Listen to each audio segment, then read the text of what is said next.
Assalamualaikum warahmatullahi wabarakatuh. Kami dari kelas 12 IPS 2 akan mempresentasikan materi geografi tentang pola dan faktor-faktor interaksi desa dan kota. Kelompok kami terdiri dari Angelica Laura Silaban, Devi Alana Jiva, Evasia Francina Pina, Emma Ayu Setiawati, Vera Julisari, Gloria serta Inambunan.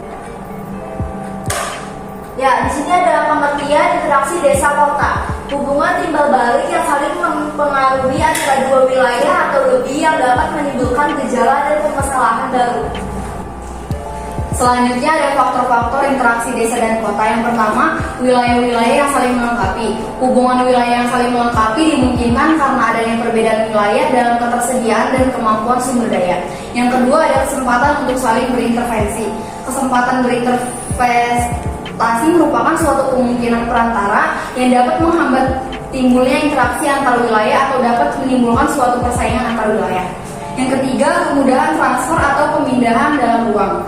Faktor lain yang mempengaruhi pada interaksi antaranya wilayah ialah adanya kemudahan pemindahan dalam ruang, baik proses pemindahan manusia, barang maupun informasi.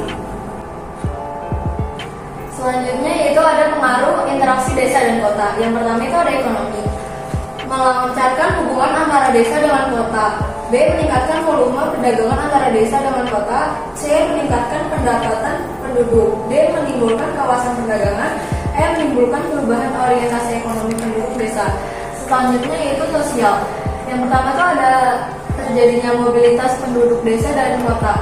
D. Terjadinya saling ketergantungan antara desa dan kota. C. Meningkatnya wawasan warga desa akibat terjadinya pengaruh hubungan antara desa dan kota. Selanjutnya itu ada budaya. Budaya itu A. Meningkatnya pendidikan di desa. B. Terjadinya perubahan tingkah laku masyarakat di desa. C. Potensi sumber daya yang terdapat di desa hingga melahirkan arus wisatawan masuk desa. Selanjutnya ada manfaat interaksi desa dan kota. Bagi desa, pendapatan masyarakat desa relatif meningkat.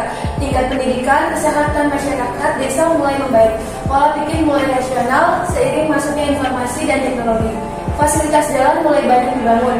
Banyak sektor wisata alam mulai dibangun di desa untuk memenuhi kebutuhan wisata masyarakat kota. Bagi kota, kota akan menerima pasokan pekerja kelas menengah bawah dari desa untuk sektor industri. Bahan pangan tersedia mulai dari beras, sayuran, buah-buahan. Pertumbuhan kota semakin besar karena banyaknya pembangunan dan pendapatan daerah meningkat karena banyaknya penduduk yang meningkat kota. Selanjutnya dampak negatif itu ada 5. Urbanisasi meningkat, desa kekurangan tenaga produktif.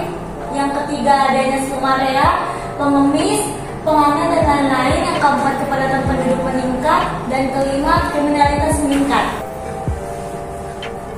Yang terakhir ada zona interaksi desa dan kota. Yang pertama, city identik dengan kota atau pusat kegiatan. Kota adalah tempat semua aktivitas manusia berkumpul dan menjadi jaring utama perputaran ekonomi. Yang kedua, ada suburban atau sub daerah perkotaan. Adalah wilayah lokasinya dekat dengan pusat kota. Wilayah suburban menjadi tempat tinggal para pemaju atau pekerja yang melakukan mobilitas setiap hari ke kota. Yang ketiga, ada suburban ring. Adalah wilayah melingkari wilayah suburban. Wilayah ini merupakan daerah peralihan antara kota dengan desa. Yang keempat, ada urban ring atau daerah perkotaan terluar. Adalah wilayah bebas terluar suatu kota dengan ciri sifat mirip dengan wilayah kota kecuali di kota. Yang kelima, ada rural urban ring atau daerah batas desa kota. Adalah jalur wilayah terletak antara kota dan desa yang dicirikan dengan penggunaan lahan campuran antara sektor pertanian dan non-pertanian.